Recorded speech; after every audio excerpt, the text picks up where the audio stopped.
What's going on, guys? Welcome back. Nice guy driver.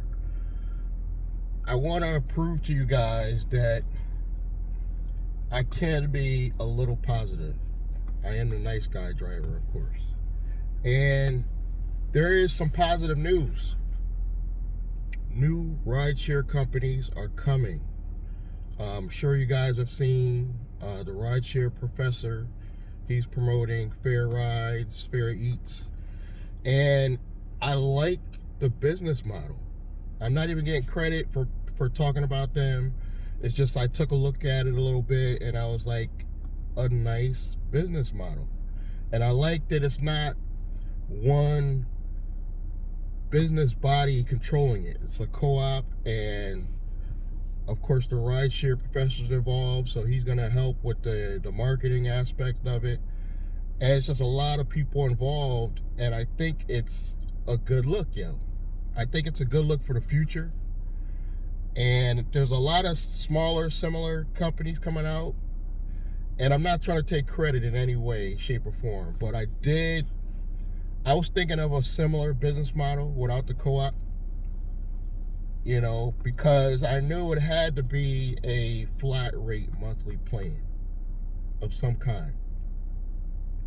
And let's keep it real. The company or the co-op has got to make money to fulfill the app requirements and so forth. So it's got to make some money. And I think we were happy even when we were happy when we were probably getting 80%. So at one point, Lyft and Uber were getting about 20%. Billions of dollars from that 20%. Don't get it wrong. And drivers were complaining back then, guys, believe it or not, because we're doing all the work, and they just took advantage of that. And like I said, they would have been good if they stayed there. I think that was the old CEO. A lot of people were happy with him just because the earnings were a little bit higher and they had a lot of affiliate money to throw around. A lot. So I haven't checked it out yet, but it's fair rides, fair eats. I'm going to see if they have some type of referral program, because I want to start promoting you guys. I really think it's a good business model. I think it's going to be fair for drivers. And I think the way they set it up with the co-op is actually beneficial, because I think it stops corporate greed from setting in, and everybody involved will look bad if the corporate greed sets in. And I'm pretty sure the rideshare professor and everybody involved won't let that happen. So it's a good look. Now, the only bad news for Connecticut is I don't think this is going to move fast enough to help Connecticut drivers now. In the future, yes. Even if I'm not, this is my commitment to this co-op, fair eats, fair rides, fair eats, I believe they call it. Here's my commitment. Even if I am no longer a driver, I promise to promote this. If they give me any type of affiliate link or anything like that, I will promote this. Not to just get affiliate dollars, because I believe in what they're doing. I want a way in the future even to eliminate the corporate greed of Uber and Lyft. I don't even care if Uber and Lyft are still around in the future. I really don't. But I want their power to be minimized.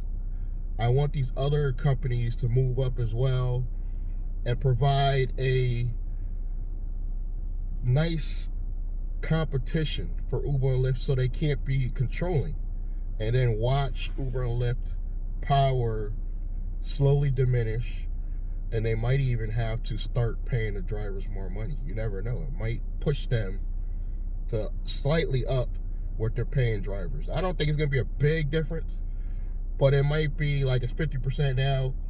It might be 60-40. They might at least give back 60% to the driver on average.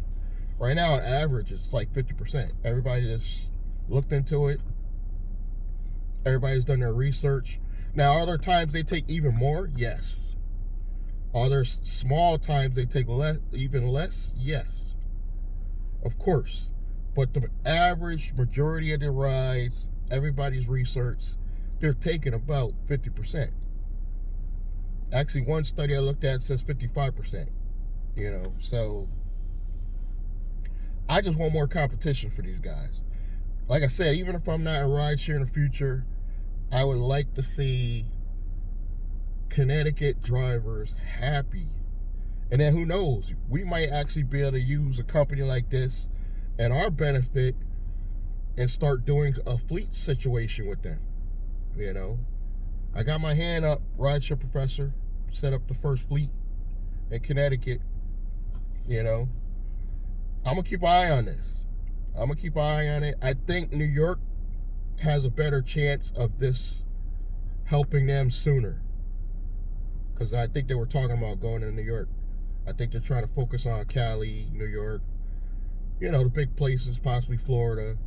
But this will probably hit New York first, and then it might slowly trickle from New York to Connecticut. That's how things usually work. So, but I'm gonna keep an eye on this, and even if I'm not a driver personally, I am gonna promote this going into the future. We're gonna keep an eye on it to see how they go. There's a couple other ones we'll probably be talking about on the channel, and I might do a deep dive even into Fair Rides, Fair Eats as well, and show you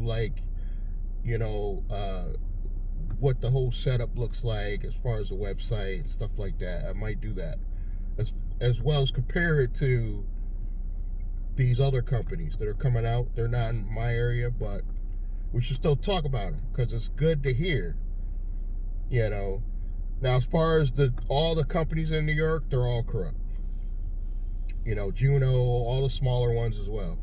They're all corrupt. It's a situation where there are smaller companies that you don't hear about, but they're just as corrupt as Uber and Lyft. So they're not worth talking about. But there's some new ones. Some new ones coming. Let's keep our eye out. Let's support the Rideshare Professor and everybody for promoting this company. And I know it's not a scam because he wouldn't even be involved. Unlike that trip situation we had to deal with. So I'm gonna keep an eye on this. Thank you guys for supporting the channel. Subscribe, like, comment, and I'm gonna see you guys in the next one. Thank you.